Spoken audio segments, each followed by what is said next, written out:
사도행전 7장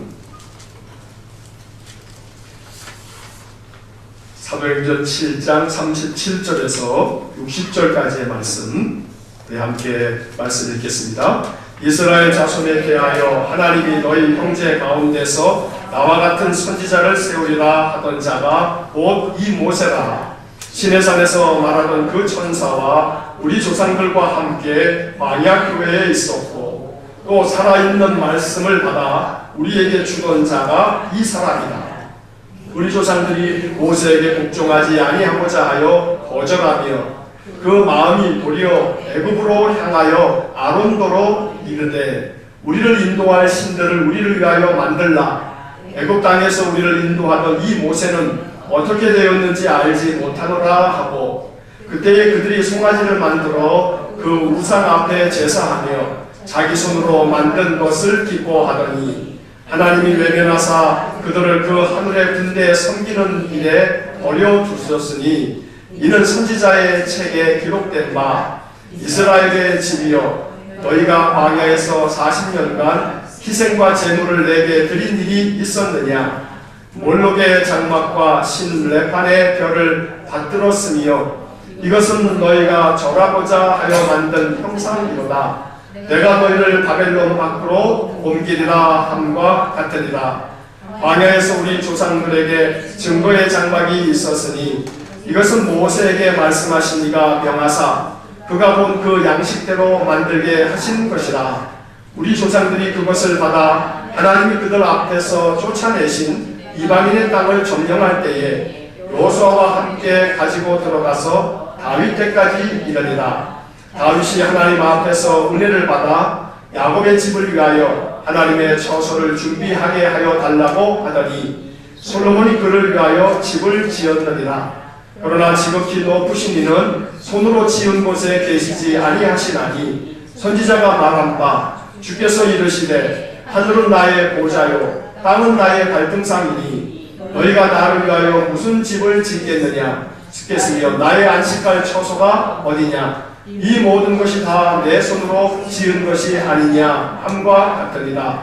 목이 곧고 마음과 귀에 할례를 받지 못한 사람들아 너희도 너희 조상과 같이 항상 성령을 거스르는도다.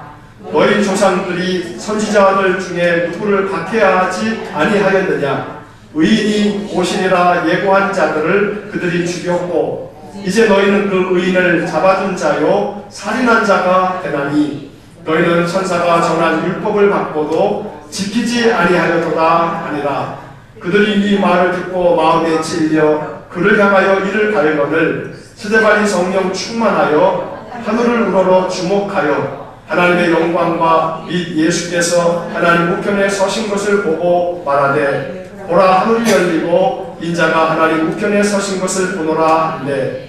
그들이 큰 소리를 지르며 귀를 막고 일제히 그에게 달려들어 성 밖으로 내치고 돌로 칠세. 증인들이 옷을 벗어 사울이라 하는 청년의 발 앞에 두니라. 그들이 돌로 스데반을 치니 스데반이 부르짖어 이르되 주 예수여 내 영혼을 받으시옵소서 하고 무릎을 꿇고 크게 불러 이르되 주여 이 죄를 그들에게 돌리지 마옵소서. 이 말을 하고 자리라.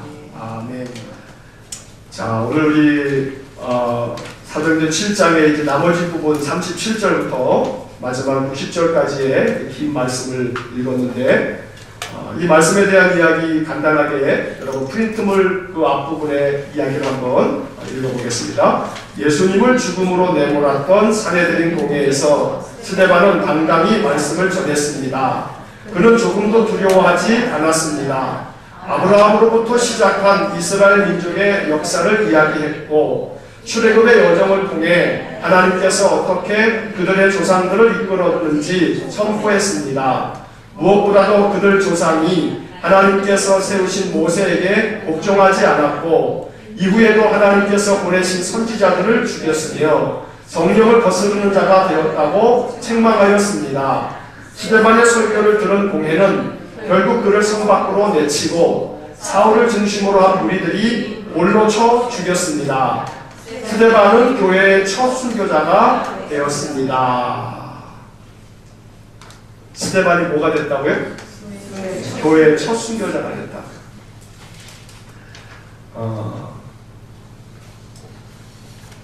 오늘 이 이야기에서 스데반이 당당하게 말씀을 전한 곳이 어디냐면 산헤드린 공회란 말이에요. 자, 이 산헤드린 공회에서 누구를 십자가에 못 박으라고 결정을 하냐면 예수님을 십자가에 못 박으라 했단 말이에요. 그러면 예수님도 십자가에 못 박아 죽게끔 결정했던 무시무시한 데가 산헤드린이에요. 하지만 오순절 성령 강림이 있고 난 다음부터 성령 충만해진 제자들은 이 산헤드린 공회 공회원들을 겁내지 않는 거예요. 니들이 죽이려면 죽여라, 이런 마음인 것 같아요. 성령 충만해지자 두려울 게 없는 거예요. 자, 한번 따라해요. 성령 충만하면, 다시 한번, 성령 충만하면 두려울 게 없다. 성령 충만하면 뭐가 없다고요? 두려울 게 없어요. 겁날 게 없는 거예요. 그래서 이 스데반도 예수를 죽였던 그 산헤드린, 그러나 그 앞에서 당당하게 말씀을 전하는 그러한 일을 감당했고, 이것이 결국 스데반이 순교하도록 죽임을 당하는 그런 일이 되어버리긴 했지만 조금도 그것을 두려워하지 않았다라고 하는 거예요. 죽여버릴 거야 너 교회 나가면. 그럼 우리 같으면 어이구 살자고 예수 믿지 죽자고 예수 믿나? 내가 안 갈게요. 내가 안 믿으면 될 거 아니에요. 할 것 같아요. 우리들 당장에 고문이 가해지면 그냥 팡 해가지고 한 번에 죽는 거라면 어쩌면 순간 믿음이 발동해서 그래도 나는 예수를 죽겠다 하면서 그냥 한 번에 빵 하고서 죽으면 어쩌면 죽을 사람이 있을지 몰라요. 근데 그렇게 죽이지도 않고 계속해서 고문을 가하면 버텨낼 수 있을까요? 없을까요? 버텨낼 수 없을 거야 아마.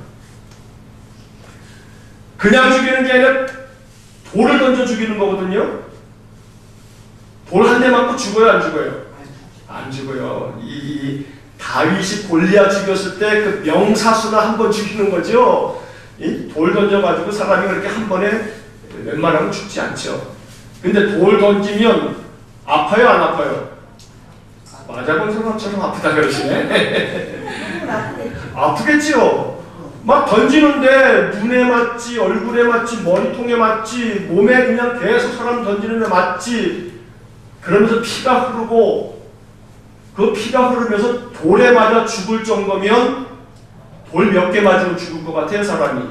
얼마나 많이 맞았겠어요. 아마 돌무더기가 됐을지도 몰라요. 자, 그럼에도 불구하고 성령 충만한 스데반은 성령 충만하면 두려울 게 없다 이 말이에요. 심지어 나를 죽이는 자가 있다 할지라도 그 죽이는 자 앞에서 성령 충만한 사람이 두려워해야 안 해요? 안 하더란 말이에요. 나를 죽이지도 못할 인생의 많은 이 역경과 시련과 이 현실들 두려워할 필요 있어요, 없어요? 두려워할 필요가 없어요. 성령 충만하면 두려울 것도 없단 말이에요. 근데 나를 죽이지도 못할 이 현실의 문제들이 겹겹이 쌓이는데 내가 막 괴로워해. 죽을 것만 같대. 그렇죠. 죽을 것만 같은 현실이죠. 그러나 죽을 것만 같은 현실이지 그것 때문에 죽어요, 안 죽어요? 안 죽어요. 근데 그게 왜 죽을 것만 같은 고통으로 우리를 옥죄냐 하면 내 안에 뭐가 충만하지 못해서요? 성령 충만하지 못해서요. 성령 충만하면 내 마음속에 괴롭다고 생각되어지는 수많은 일들, 이것 때문에 내가 죽을 것만 같다고 생각했던 그것들, 절대 그것들이 날 못 죽인단 말이에요. 근데 막 심리적으로 얼마나 많이 억압을 당하는지 몰라요. 그러니까 마음이 막 쫄려서 죽을 것만 같을 때 그거는 신호야, 신호. 무슨 신호냐면요, 성령 충만해야 된다 하는 신호예요. 이 논바닥이 쫙쫙 갈라지는 그 무슨 신호예요? 예? 가물었다 하는 신호인데 뭐가 필요하다는 신호예요? 물이 필요하다, 이런 신호란 말이에요. 내 마음의 논바닥이 쩍쩍 갈라지면 성령의 담비가 필요하다 라고 하는 그런 사인이란 말이에요. 그런 신호예요. 자, 그런 신호가 딱 느껴지면 그럼 어떻게 해야 돼요? 딴 거 없어요. 그러면 예배의 자리를 더 사모하고 나와야 되는 거예요. 내 마음 심령에 두려움이 쌓인다. 뭔가 내 마음이 심리적으로 막 그냥 흔들리고 약해진다. 근심과 걱정이 막 내 마음에 그냥 온통 나를 사로잡는다. 그러면 죽겠네 하지 말고 죽게 있네 하고서 그냥 모든 건 주님께 있다고 믿고 예배 자리에 나오는 거예요. 그때는 더 힘써서. 왜냐하면 믿음은 뭐를 통해서 나오니까요? 들음을 통해서 나오니까요. 자, 스데반이 이 무시무시한 사내들인 공회 앞에서 겁도 없이 아주 담대하게 말씀을 전하는 거예요. 앞부분의 말씀은 아브라함부터 쫙 그 역사를 이야기하면서 모세의 이야기를 쭉 지난주에 이제 이렇게 앞부분에 쭉 이야기를 했어요. 그러고서 이제 모세와 함께 이제 출애굽을 한 백성들의 이야기가 이제 오늘 이야기에 나오는데, 자, 37절서부터 이제 우리가 읽었는데, 이제 내용을 한번 본문에 제가 질문을 만들어 온 것을 보면서 한번 내용을 정리해 보겠습니다. 자, 첫 번째. 스데반은 그의 설교를 통해 그들의 조상 이스라엘 백성들이 모세와 함께 보냈던 광야 생활을 무엇이라고 표현했습니까? 자, 38절을 보시면 시내산에서 말하던 그 천사와 우리 조상들과 함께 어디에 있었고? 광야 교회에 있었고. 자, 뭐라 그래요? 광야 교회에 있었다. 그 교회에 모세와 이스라엘 백성들이 있었던 그 광야의 이름을 간판을 광야교회 이렇게 걸어놨다는 게 아니고, 그 교회 이름이 우리 교회가 일산광교회 이런 것처럼 모세와 그 당시 사람들이 모였던 그 교회 이름이 광야교회 이런 말이 아니고, 그들의 광야에서의 삶 자체가 뭐였다는 거예요? 교회였다. 이 교회. 광야에서 그들은 하나님이 만들어주신 성막을 중심으로 예배하는 삶을 살았고, 또 성막을 통해서 하나님의 임재를 경험했고, 그러면서 하나님께 나와서 말씀을 들었고, 그 광야 생활 자체가, 광야 생활 전체가 뭐였다고 표현하냐면 광야 교회였다. 자, 그러면 이 말씀이, 이 표현이 우리에게 의미하고 있는 건 뭐냐 하면, 우리의 삶 자체, 다시 말하면 우리의 인생 자체가, 이 자체가 뭐여야 된다? 교회여야 된다. 교회여야 된다. 교회여야 된다. 내 인생, 내 삶, 나의 생활 자체가 뭐여야 된다? 교회여야 된다. 이 말은 뭐냐면 내 삶이 교회입니다. 다시 말하면 내 안에 뭐가 있습니다? 교회가 있습니다. 내 안에 뭐가 있다고요? 교회가 있습니다. 내 안에 교회가 있다라고 하는 이 얘기는, 다시 말하면 이 교회는 하나님의 집이란 말이에요. 하나님의 임재하심이 있는, 교회를 위해서 기도하실 때 여러분들이 가장 많이 기도하실 가장 중요한 첫 번째는 우리 일산광교회 하나님의 영이 임하게 해주세요. 하나님의 임재하심이 있게 해주세요. 하나님이 이곳에 가득하게 해주세요 하고 기도해야 하고, 내 안에 교회가 있다라고 하는 이 고백은 내 안에 성령님 계시다. 내 안에 성령님 계시다. 나의 몸은 하나님의 영이 거하시는 하나님의 성전이다 라고 하는 그런 고백을 할 줄 알아야 된단 말이에요. 자, 다시 말하면 이 이야기는 결국은 또 이 얘기는 뭐냐 하면, 내 안에 교회가 있다, 그리고 그 교회 안에 임재하시는 하나님이 계시다면, 내 안에 하나님 계시다. 내 안에 누가 계신다고요? 하나님 계시다 이 말이에요. 이스라엘 백성들이 시내산에서 말하던 그 천사와 우리 조상들과 함께 그 모세가 어디에 있었냐면 광야 교회에 있었다. 이 말은 그들이 그 40년 동안에 행했던 그 광야, 그 광야 40년 삶 자체가, 그들의 삶 자체가 그게 바로 교회였다. 다시 말하면 방황했던 그 40년 동안 누가 함께 계셨다? 하나님이 함께 계셨다. 이 말을 광야 교회라는 말로 표현하고 있다는 거예요. 자, 하나님이 우리와 함께 하나님이 우리와 함께 계시면 우리의 인생의 삶에 힘들고 또 어려움과 고난들이 하나도 없을까요? 아니, 있어요. 예수님과 함께 제자들이 배 타고 가는데 풍랑이 쳐요, 안 쳐요? 풍랑이 쳐요. 배 안에 물이 들어와요, 안 들어와요? 들어와요. 그러니까 제자들이 죽으시는 예수님 막 깨우면서 우리가 죽게 된 것을 돌아보지 아니하시나이까? 예수님이 그 배에 타고 있는데도 불구하고 겁도 없이 이 갈릴리 물이, 태풍이 막 바람이 부니까 배 안에 물이 막 들어오는 거예요. 물 몇 방울이 튀어든 게 아니고 배가 침몰할 지경이 되니까 그나마 그 어부 출신들이 말이에요. 우리가 죽게 됐다. 이렇게 이 정도까지가 됐으니 배 안에 물이 많이 들어온 거예요. 예수님 계셔도, 예수님 타고 있는 배 안에도 물이 들어온단 말이에요. 이 말은 예수님 내 안에 계셔도, 내 삶이 교회고 내 안에 하나님 계셔도 내 인생의 삶에 시련과 역경이 많단 말이에요. 풍파 많은 세상에서 주님 함께 가신다 할지라도, 주님과 함께 동행한다 할지라도 주님과 함께 가면 모든 바람이 다 멈추는 게 아니란 말이에요. 그래서 광야 교회라고 하는 이 표현 속에는 아주 함축적으로 아주 중요한 메시지가 담겨 있는 거예요. 우리의 일평생은 뭐가 되어야 되냐면 광야 교회가 되는 거예요. 이 광야, 이 40년 동안의 이스라엘 백성들은 얼마나 많은 고난과 역경을 겪었는지 몰라요.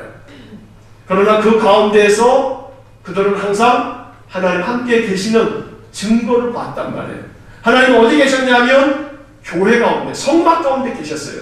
그 성막 가운데 구름이 임하고 또 불기둥이 임하는 그런 모습을 보면서 이스라엘 백성들은 그 광야의 40년 생활을 다 통과할 수 있었던 거예요. 자, 두 번째 질문을 보시면 이스라엘 백성들은 모세에게 복종하지 않았고 도리어 그 마음이 애굽을 향하였습니다.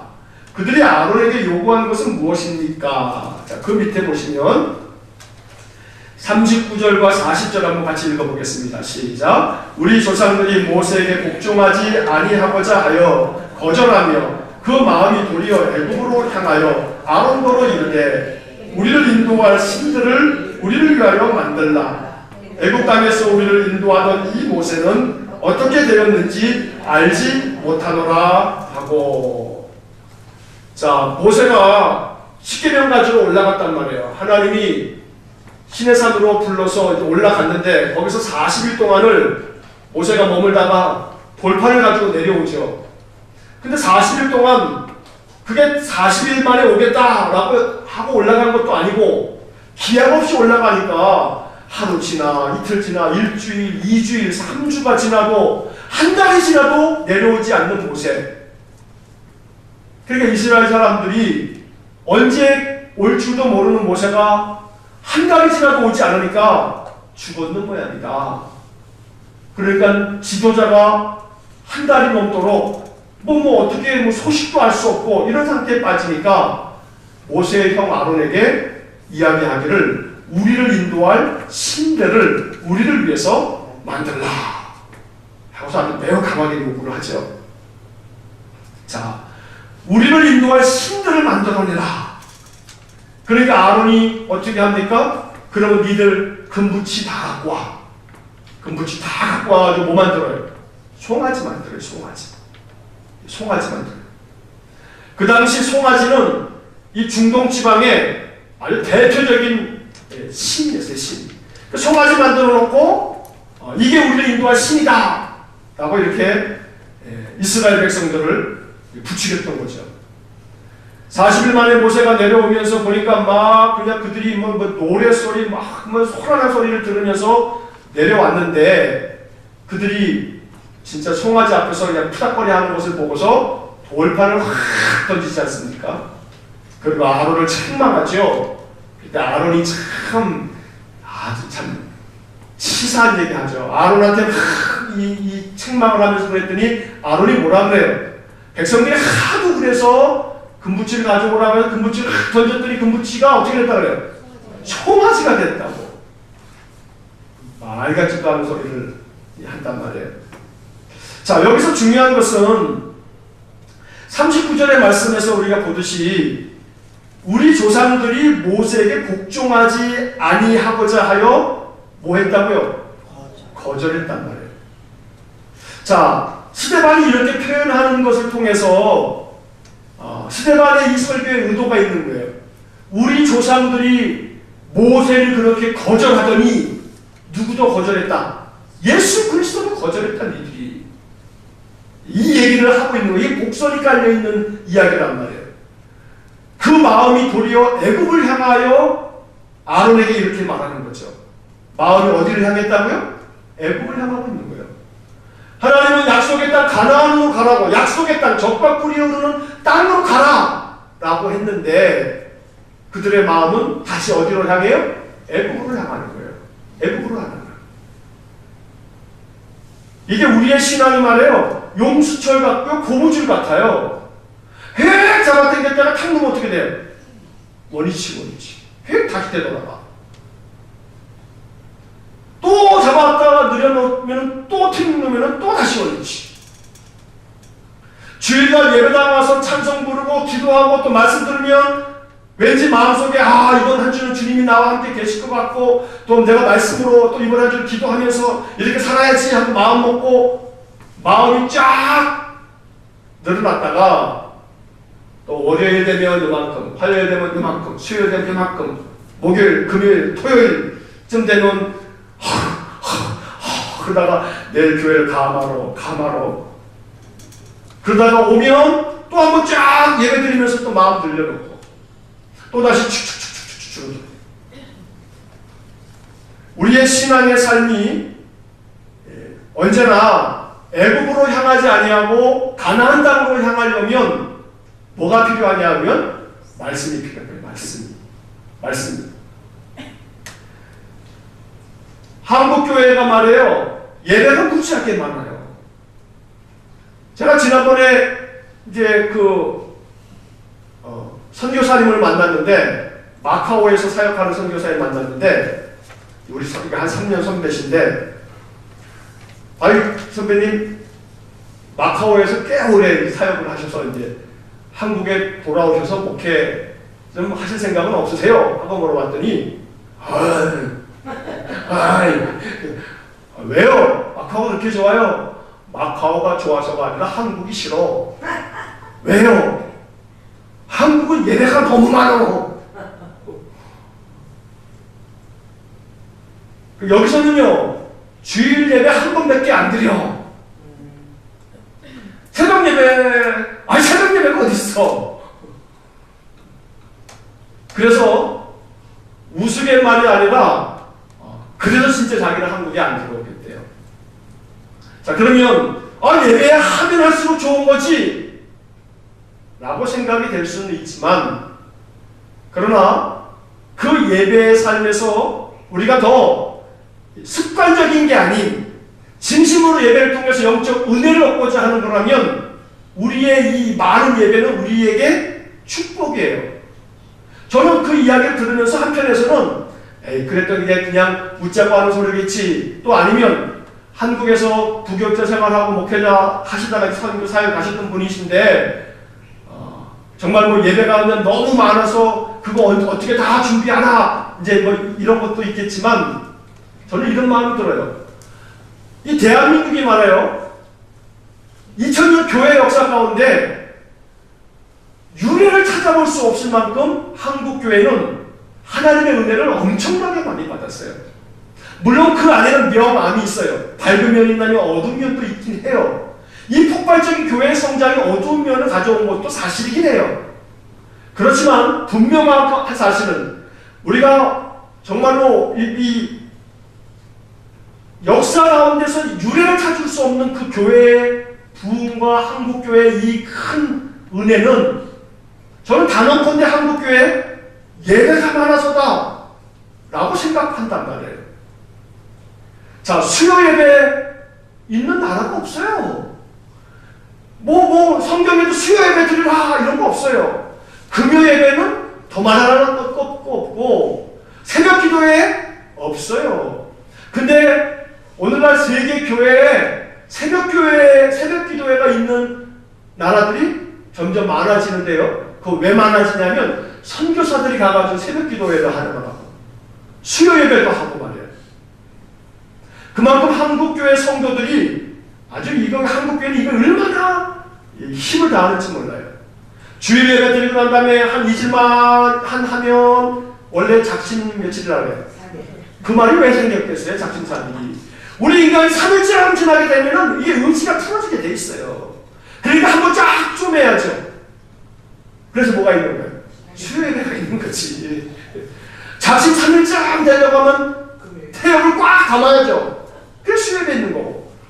또 풀어질 쫙 하게 되면 또 한번 태엽 감아야죠. 금요일날, 금요일이. 이처럼 우리가 예배를 통해서 하나님 앞에 이렇게 끊임없이 나아오는 것들은 애굽으로 향하지 않으려고 우리 마음이 항상 주님이 약속하신 가나안을 바라보려고 그렇지 않으면 자꾸 애굽으로 향하게 돼 있어요. 며칠 지나지 않으면 내 마음이 그냥 거칠어지고요, 황폐해지고요, 그냥 조그만 거라도 그냥 피폐해지고 속상해지고요, 내 삶이 다 무너질 것 같고요.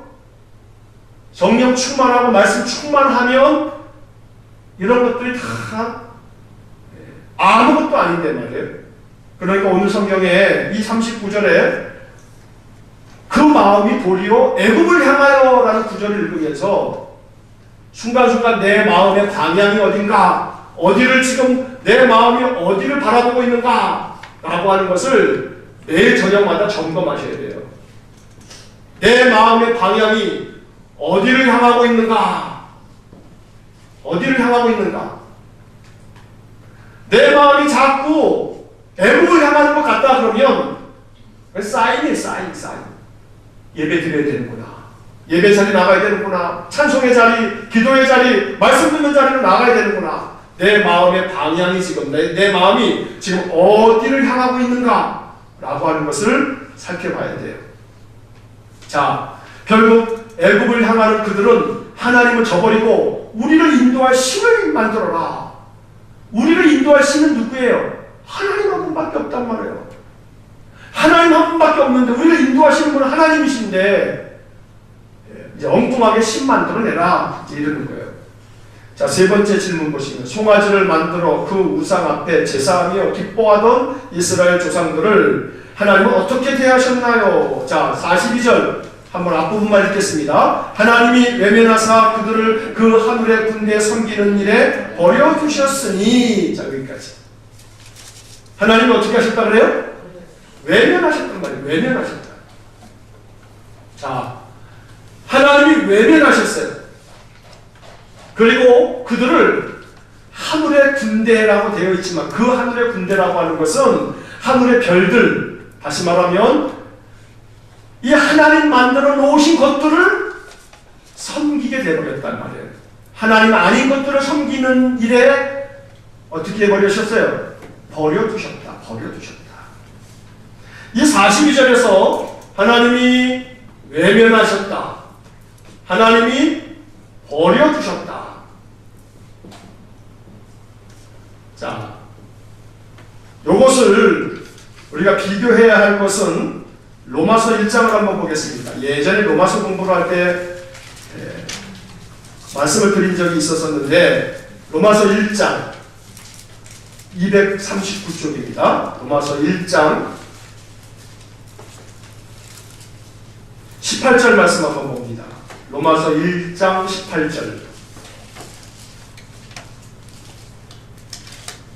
한번 같이 읽겠습니다. 하나님의 진노가 불의로 진리를 막는 사람들의 모든 경건하지 않음과 불의에 대하여 하늘로부터 나타나나니. 자, 이 말은 하나님의 진노가 불의로 진리를 막는 사람들, 다시 말하면 불의한 사람들, 못된 하나님 말씀을 가로막는 사람들, 경건하지 않은 사람들, 불순종하는 사람들, 이런 사람들에 대해서 하나님의 진노가 나타났다 이 말이에요. 어떻게 나타났냐 하면, 자, 24절 한번 읽겠습니다. 그러므로 하나님께서 그들을 마음의 정욕대로 더러움에 내버려 두사 그들의 몸을 서로 욕되게 하게 하셨으니. 자, 여기에 그들의 마음의 정욕대로 더러움에 어떻게 하셨다고요?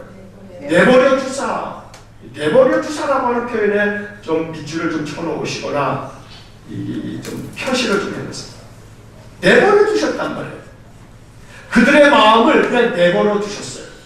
자, 26절 같이 읽겠습니다. 이 때문에 하나님께서 그들을 부끄러운 욕심에 내버려 두셨으니. 자, 여기까지.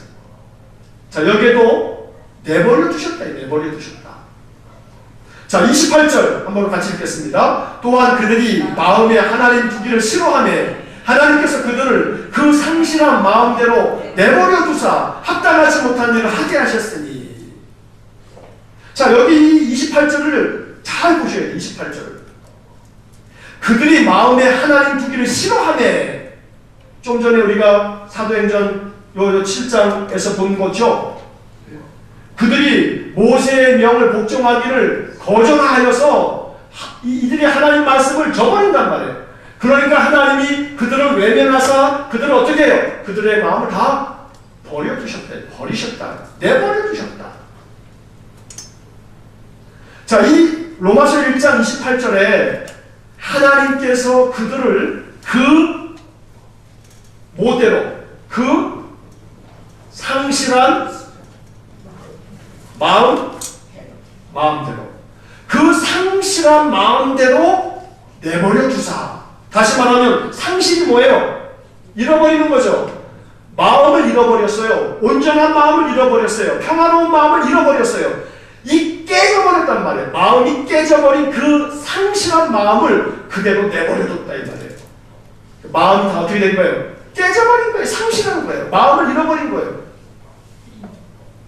마음을 그 상실한 대로 내버려뒀더니 그들이 뭘 행하게 되냐 하면 29절, 로마서 1장 29절, 곧 모든 불의, 추악, 탐욕, 악의가 가득한 자요, 시기, 살인, 분쟁, 사기, 악독이 가득한 자요, 수근수근하는 자요. 30절, 비방하는 자요, 하나님께서 미워하시는 자요, 능욕하는 자요, 교만한 자요, 자랑하는 자요, 악을 도모하는 자요, 부모를 거역하는 자요. 31절, 우매한 자요, 대약하는 자요, 무정한 자요, 무자비한 자라. 이러한 사람들이 세상에 가득한 거예요. 옛날보다 오늘날 인심이 더 좋아요? 아주 각박해요. 아주 각박하죠. 살기는 매우 잘 사는 시대가 돼버렸지만 마음은 상실한 마음대로 하나님이 내버려 두셔가지고 점점 더 흉악한 세상이 돼버렸어요. 우리 집에서 똑똑똑똑 막 소리 난다고 그냥 가서 올라가서 그냥 찔러 죽이는 세상 아니에요. 네? 주차 좀 저기 했다고 그냥 막 가가지고 막 그냥 이 사람을 폭행하고 심지어는 죽이기도 하고 그런 세상 아니에요. 얼마나 무자비한 세상이에요. 그들의 그 잃어버린 상실한 마음 그대로 하나님이 내버려 두시더라 이 말이에요. 자, 결국 하나님께서 인생을 외면하시면 어떻게 하시냐면 버려두시는 거예요. 그래, 네가 나를 여호와 하나님으로 모시기를 원치 않는다고? 그래, 알았어. 나도 너의 마음을 그대로 내버려 둘게. 네 마음대로 해봐. 그러면 우리 인생이 자기 마음대로 살아가면, 이 마음대로 살아가면 평화가 임하는 게 아니고요, 인생의 권민이 막 그냥 불일 듯이라는 거예요. 성령 충만하면 우리들의 마음속에 이 상실한 마음이 다시금 회복이 되면, 그러면 인생의 모든 삶을 넉넉히 이겨나갈 수 있고 모든 사람들을 넉넉히 품을 수 있고 어떤 일이든지 간에 담대한 마음으로 헤쳐나갈 수 있단 말이에요. 조각난 마음, 상실한 마음, 깨져버린 마음. 이것은 어떤 면에서 하나님이 우리를 외면하시는 증거예요. 외면하시는 증거. 그러니까 내 마음 상태를 살피면 지금 나와 하나님과의 관계가 어떠한지가 보이는 거란 말이에요. 내 마음의 상태를 보면 나의 마음은 하나님과 나 사이의 관계를 나타내주는 리트머스 시험지라는 거예요. 그래서 항상 우리의 마음을 살펴서 하나님이 나를 외면하지 않도록, 하나님이 나를 내버리시지 않도록 날마다 하나님 말씀 붙잡고 하나님 믿음 안에서 섬기면서 하나님 앞에 나와 예배하고 찬양하고 기도하는 삶을 살다 보면 우리의 마음이 보다 더 회복되어서 하나님의 은혜를 충만하게 누릴 줄로 믿습니다. 자, 그 뒷페이지에 네 번째 질문을 보시면 하나님께서 광야에서 이스라엘 백성의 조상들에게 허락하신 것이 있습니다. 이것은 모세가 하나님의 말씀대로 만들었으며 가나안 땅을 점령할 때 여호수아와 함께 가지고 들어가 다윗 때까지 그들과 함께 있었습니다. 이것은 무엇입니까? 자, 44절 다시 사도행전으로 오시면 사도행전 7장의 44절, 45절 자, 한번 같이 읽겠습니다. 광야에서 우리 조상들에게 증거의 장막이 있었으니 이것은 모세에게 말씀하신 이가 명하사 그가 본 그 양식대로 만들게 하신 것이라. 우리 조상들이 그것을 받아 하나님이 그들 앞에서 쫓아내신 이방인의 땅을 점령할 때 여호수아와 함께 가지고 들어가서 다윗 때까지 이르리라. 자, 뭘 주신 거예요? 44절에 무슨 장막이요? 증거의 장막. 증거의 장막. 자, 이 증거의 장막이 성막을 말하는 거죠. 하나님이 지성소, 성소를 만들어 놓았던 그 성막을 얘기하는 거예요. 자, 그런데 단순한 장막이 아니라 이거 뭐라고 표현하냐면 증거의 장막이란 말이에요. 증거의 장막. 이 말은 증거의 장막이라고 하는 것은 결국은 그 장막 자체가 증거가 되는 거예요. 증거가 되는 거예요. 하나님의 그 약속의 증거. 여러분, 증거라고 하는 말이 뭐예요? 증거. 증인이 자기 어떤 사건에 대해서 이렇게 증인을 서면서 내가 그거 목격자가 증인이다. 아, 이건 이렇게 됐다 저렇게 됐다. 그 증거 내봐. 증거를 보여봐. 너 증거 있어? 이러지 않습니까? 자, 그때 증거란 말이에요. 그러면 증거의 장막이라고 하는 건 뭐냐면 이 장막 자체가 뭐가 된다? 증거의 증거. 어떤 증거냐면 하나님 우리와 함께 계시겠다. 하나님 너희들과 함께 계셔서 너희를 인도할 거다 라고 하는 증거의 증거. 이 장막이 이 증거의 장막을 이스라엘 백성들에게 주어서 다윗의 시대까지 있게 했단 말이에요. 왜 다윗의 시대까지냐면 다윗이 시대가 끝나고 나면 다윗이 그토록 짓고자 했던 성전을 다윗은 못 졌지만 누가 졌어요? 솔로몬이 졌대. 솔로몬이. 자, 솔로몬이 성전을 짓기 전까지 그 증거의 장막, 이것을 하나님께서 이스라엘 백성에게 줬어요. 자, 그런데 이 증거의 장막의 가장 중요한 핵심은 뭐냐면 지성소 안에 있는 뭐예요? 법궤. 증거의 장막 안에는 성소가 이렇게 성소가 있고 여기 지성소가 있으면 지성소의 한가운데 중요한 게 뭐가 놓여 있는 거냐면 법궤가 놓여 있단 말이에요. 자, 그 법궤 안에 뭐가 들어있냐면 바로 십계명이 들어있는 거예요. 십계명. 결국은 이 증거의 장막을 주셨다라고 하는 것은 오늘날 우리에게 뭘 주셨다? 교회를 주셨다. 이 교회. 그러니까 교회 중심의 신앙이 중요한 거란 말이에요. 무교회주의자가 있어요. 나 하나님 믿는다, 예수님 믿는다. 그러나 교회는 안 나간다. 이게 성경적이지 못한 거예요. 우리에게 증거의 장막을 주시면서 그 증거의 장막을 통해서 신앙의 삶을 사는 거예요. 그 증거의 장막은 교회고 그 교회라고 하는 것은 이 건물 바로 이게 아니고 성도들이 이렇게 함께 모여서 하나님 예배하고 그 증거의 장막의 중심에 뭐가 있다고요? 법궤 하나님 말씀이 있는 거예요. 우리가 이 예배당에 모여가지고 지금 1시간 동안에 노래나 불러 쌓고 이러면 이게 증거의 장막이 아닌 거예요. 여기에 뭐가 있습니까? 말씀이 있으니까 이 성경을 읽고 이 성경을 풀이하면서 성경을 하나님 말씀으로 아멘으로 우리가 받아들이고 이 증거의 말씀이 있기 때문에 여기가 바로 하나님 약속하신 증거의 장막, 하나님의 교회, 성전이 됐다 이 말이에요.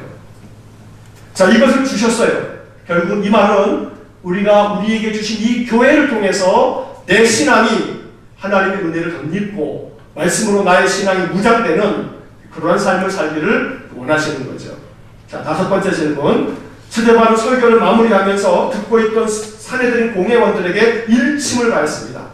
스데반이 사내들인 공회원들에게 충고한 내용은 무엇입니까? 자, 51절부터 53절까지 한번 읽어보겠습니다. 시작. 목이 곧고 마음과 귀에 할례를 받지 못한 사람들아, 너희도 너희 조상과 같이 항상 정령을 거스르는도다.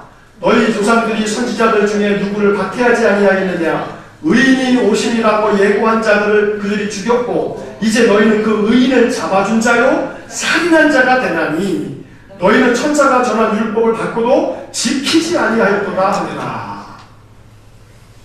자, 52절에 보니까 그 뒷부분에 뭐라고 되어 있어요? 이제 너희는 의인을 잡아준 자요. 무슨 자가 됐다고요? 살인한 자가 됐다. 그 사내들이 공회 보고 공회 사람들한테 너희들은 뭐라고 얘기하는 거예요? 너희들은 살인자다. 너희들은 살인자다. 자, 이 말이 사내들이 공회 사람들한테 기분 좋게 들렸겠어요? 아니면 기분 나쁘게 들렸겠어요? 당연하죠. 너희들은 살인자다. 이렇게 얘기하니까 말이에요. 아, 직접 대놓고 지금 얘기한 거 아니에요. 이제 너희는 살인한 자다. 라고 말하고 있단 말이에요. 자, 여기서 이 스데반이 사내들이 공회원들에게 경고하는 것 중에 중요한 건 뭐냐면 51절의 말씀에 너희도 너희 조상과 같이 항상 성령을 거스르는도다. 물론 사내들이 공회원들은 이 스데반의 설교의 이 부분을 이해하지 못했을 거예요. 성령을 거스른다라고 하는 이 말을 알지 못했을 거예요. 성령이라고 하는 이 말이 구약성경 선지자들이 이야기한 바가 있지만 성령을 너희들이 거스른 거다라고 하는 이 이야기를 사내들인 공회원들은 아마 제대로 이해하지 못했을 거예요. 하지만 이 스데반의 이 설교를 들으면서 그들의 마음이 아주 매우 불편했다라고 하는 것만큼은 이제 그 다음 문제에서 분명히 나타나는데, 자, 여기서 우리들은 이 51절의 말씀에서 마음이 곧고 목이 곧고 마음과 귀에 할례를 받지 못한 사람들아, 너희들이 성령을 항상 거스르는도다. 이 사내들인 공회원들은 나름대로 대제사장, 서기관, 율법학자들, 사두개인들, 바리새인들이 다 모여있는 사람들이에요. 종교적으로는 아주 매우 종교심이 뛰어난 사람들이에요. 종교적 열심을 다했던 사람들이란 말이에요. 그런데 스데반은 그들을 향해서 너희들이 목이 아주 뻣뻣하게 고다있어. 이렇게 목이 수그러들지를 못해. 딱 뻣뻣하게. 그리고 마음과 귀에 할례를 받지 못했다라고 하는 이야기는 뭐냐면 마음과 귀가 꽉 막혀 있다는 거예요. 꽉 막혀 있다는 거예요. 이게 할례라고 하는 것이요, 아브라함에게 하나님께서 처음 행하면서 남자의 성기의 끝에 코피를 자르는, 지금 얘기하게 되면 뭐 포경수술하는 건데, 근데 고대인들에게 이것은, 이 할례는 어떤 의미에서 중요하냐면 그 포피를 자르면 뭐가 나오냐? 피가 나온다 그래요. 살점을 자르는데 피가 안 나오겠단 말이에요. 그래서 그 당시 뭐라 그러냐면 네 남편은 피남편이다. 피남편이다. 결국은 피라고 하는 것은, 피는 결국 레위기에 뭐라고 하냐면 피는 곧 생명이다. 생명은 곧 피에 있나니 피가 죄를 속한다 라고 말하고 있단 말이에요. 그 피를 보게 함으로써 너와 나 사이는 어떤 관계냐면 생명을 담보로 한 계약 관계다 이 말이에요. 깡패들이 말에 모여가지고 진짜 이 조직의 형님을 위해서 내가 목숨을 바치겠습니다 할 때 뭐해요? 아주 피를 보는 거예요. 피를. 내 생명을 당신에게 이렇게 보이겠다 이 말이죠. 자, 근데 이 말은 이 마음의 할례를 행하라 라고 하는 것은 마음을 잘라내다. 피를 볼 만큼 잘라내다. 너의 마음의 피를 볼 만큼 잘라내라. 그래서 마음이 부드러워지길 거예요. 귀가 아주 고들대로 고다가지고 막힐 대로 막혀서 아무리 들려도 듣지 못하는 귀가 되지 말고 그 귀가 못 듣는 귀를 잘라내버려라. 할례하듯이 잘라내버려라. 그래서 무슨 귀가 되라고? 듣는 귀가 되라. 예수님 말씀하시죠. 들을 귀 있는 자는 들을지어다. 들을 귀 있는 자는 들을지어다.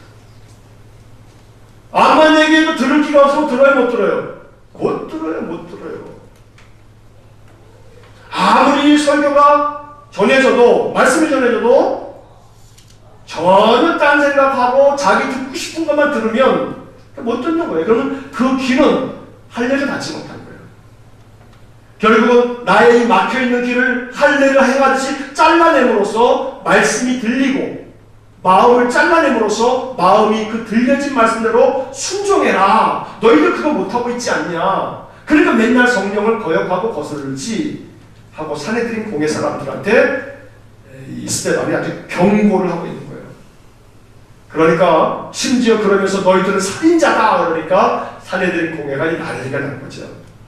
자, 6번째 질문. 스데반의 설교를 듣고 산헤드린 공회의 반응은 어떠했나요? 54절 한번 읽겠습니다. 그들이 이 마음을 듣고 마음에 찔려 그를 향하여 이를 갈거를 부득 이를 가는 거예요. 이를 갈면서 뭐라 그랬겠어요? 저 새끼를 정말 어떻게 잡아 죽이려고 하면서 이를 막 독독 가는 거죠. 자, 그런데 이것이 말이에요. 오순절에 베드로의 첫 설교를 듣고 이스라엘 사람들이 보인 반응과 비교할 때 공통점이 있고요, 차이점이 있어요. 자, 이 사도행전 2장 공부할 때 그때 한번 이게 같은 부분이에요. 이게. 자, 사도행전 2장 37절 한번 잠깐 건너가 보겠습니다. 사도행전 2장 37절 한번 같이 읽겠습니다. 그들이 이 말을 듣고 마음에 찔려 베드로와 다른 사도들에게 물어 이르되 형제들아 우리가 어찌할꼬 하거늘.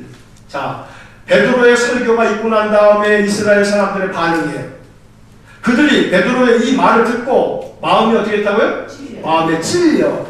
자, 좀 아까 스데반 이야기도 마찬가지예요. 54절에서 7장 54절에 그들이 이 말을 듣고 마음에 찔려. 공통점은 바로 그거예요. 마음이 찔렸어요. 이건 공통점이에요. 근데 차이점이 있어요. 베드로 설교를 듣고 난 다음에 그 당시 사람들은, 그때 사람들은 뭐라고 했냐면 우리가 어찌할꼬. 근데 스데반 설교를 듣고 산헤드린 공회 사람들은 뭐라고 했냐면 어떻게 했냐면 마음에 찔렸는데 그 다음에 어떻게 해요? 이를 갈았단 말이야. 이를 갈았어. 왜 이를 갈아요? 갈아먹으려고. 갈아부시려고 그냥. 저걸 그냥 이를 갈면서 저걸 죽여야지, 저걸 그냥 우두둑 씹어 먹어야지, 이제 이런 마음이었을지 몰라요. 자, 이처럼 베드로 설교를 듣고 난 백성들과 스데반 설교를 듣고 난 산헤드린 공회 사람들의 반응은 마음에 찔린 것까지는 똑같았지만 그 이후에 반응이 달랐어요. 자, 그럼 왜 이렇게 달랐을까? 베드로가 스데반보다 설교가 능해서가 아니고요, 이 인간 종자들이 달라서 그래요. 이 산헤드린이 얼마나 아주 종교적으로는 매우 철저하지만 얼마나 완악한 인간들인지 몰라요. 그러니까 예수를 십자가에 못 박도록 백성들을 매수해가지고 그렇게 그런 일을 벌이기 시작했어요. 자, 마지막 7번 문제 한번 보시면 스데반은 성령이 충만하여 하늘을 우러러 하나님의 영광과 예수께서 하나님 우편에 서신 것을 보았습니다. 그리고 그 사실을 말하자 사람들은 일제히 스데반에게 달려들어 그를 성 밖으로 내치고 돌을 던졌습니다. 자, 돌에 맞아 죽어가면서 스데반이 마지막으로 기도한 내용은 무엇입니까? 자, 뒤에 보시게 되면 59절과 60절 한번 읽어보겠습니다. 그들이 돌로 스데반을 치니 스데반이 부르짖어 이르되 주 예수여 내 영혼을 받으시옵소서 하고 무릎을 꿇고 크게 불러 이르되 주여 이 죄를 그들에게 돌리지 마옵소서 이 말을 하고 잡니다. 누가는 이 스데반의 죽음을 잔다 라고 표현을 하면서 스데반이 죽으면서 돌에 맞아 죽으면서 마지막으로 했던 기도를 여기 이렇게 적어놓고 있단 말이에요. 주 예수여 내 영혼을 받으시옵소서. 예수님께서 십자가에 돌아가시면서 내 영혼을 받아달라고, 아버지 내 영혼을 받아주십시오. 그러면서 예수님의 십자가에서의 기도처럼 저들은 저들이 하는 일을 알지 못하니 하나님 용서해 주십시오 하는 그 기도처럼 스데반은 무릎을 꿇고 돌에 맞아 죽어가면서 마지막 남긴 그의 기도는 주여 이 죄를 그들에게 돌리지 마옵소서. 이 스데반의 기도야말로 어떤 면에서는 분명히 신앙의 완성이에요. 신앙의 완성. 신앙의 최고봉, 신앙의 완성은 뭐에 있냐면 용서에 있는 거예요. 용서. 나에게 악을 행한 자, 심지어 나를 죽인 자에게 대하여 주님, 이 죄를 그들에게 돌리지 마옵소서 라고 하는 이거야말로 신앙의 완성이에요. 완성. 그래서 오늘 우리들은 예수님께서도 십자가에서 자기를 죽이는 자들을 향하여 하나님 앞에 빈단 말이에요. 저들이 하는 일들을 알지 못해서 그럽니다. 그들이 왜 저런 일을 했는지 알지 못해서 그럽니다. 알지 못하기는 왜 몰라요. 그러나 주님은 그들이 진짜 이걸 깨닫지 못해서입니다. 저들이 나를 돌로 죽이고는 있지만 저들은 지금 나를 죽인다라고 하는 것이 뭔지를 알지 못하고 그냥 죽이는 겁니다. 그러니 이 죄를 저들에게 돌리지 마십시오 하고서 죽는단 말이에요. 이게 정말 있을 수 없는 일이에요. 우리가 이해할 수 없는 일이에요. 이건 불가능한 일이라고 생각한단 말이에요. 근데 이 불가능한 일을 말해요. 초대교회 성도들이 거의 300년 동안 이 일을 행했단 말이에요.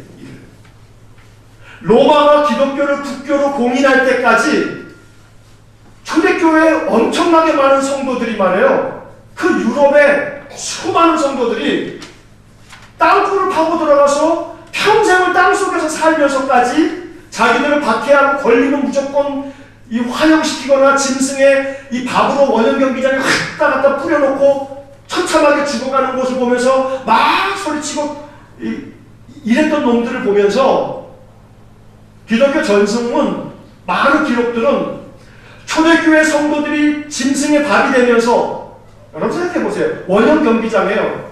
저도 옛날에 이 성지순례를 갈 기회가 있어서 로마에 가서 뭡니까 콜로세움이라고 하는 거기에 들어갔는데 그 원형 경기장 안에 들어가 보면 어마어마하게 커요. 진짜 그 옛날 사람들이 이렇게 큰 것을 저놓고 거기서 그냥 기독교도들 갖다 풀어놓고서 막 맹수들을 풀어놓는 거죠. 그러면 뭐 몇십 년, 몇백 년 기독교인들 갖다 놓고서 맹수들 풀어놓으면 뭐 사자고 뭐 맹수들이 와가지고 막 갈기갈기 찢어서 뜯어먹는 거예요. 그런 것을 이 원형 경기장에 수많은 로마 시민들이 앉아가지고 환호성을 치면서 열광을 하는 거죠. 이게 그게 몇백 년 세월이었단 말이에요. 순교자가 단순히 스데반 한 사람이 아니고요. 그렇게 몇백 년 동안 사람들은 믿음을 지키려고 땅속에 들어가서 살고 그러다가 잘못해서 걸리면 그렇게 원형 경기장에 짐승의 밥이 되어지는 그런 것들을 겪으면서도 그랬다는 거예요. 이 초대교회 이 저작물들을 보면 그 글들을 보면 초대교회 성도들이 원형 경기장에서 말해요. 짐승에 찢겨 죽으면서 이 스데반의 이 기도, 이 누가가 남겼던 이 기도를 하더란 말이에요. 이 죄를 저들에게 돌리지 마십시오라고 그 당시 사람들이 외치면서 막 부르짖으면서 죽더라 이 말이에요. 그러니까 이게 도무지 상식적으로 있을 수 없는 일이에요. 있을 수 없는 일. 그런데 이 있을 수 없는 일이 그 옛날 초대교회 당시에만 있었던 게 아니고 100여 년 전, 150년 전에 이 한국 땅에도 그 많은 순교자들이 그렇게 죽어갔단 말이에요. 그 많은 순교자들. 이번 부흥회, 이번 토요일 날 7시입니다. 이번 부흥회 때 오실 우리 강사분이 한국교회사 전공이에요. 그러니까 한국교회사에 있었던 순교자들의 이야기를 아마 들려주실 거예요.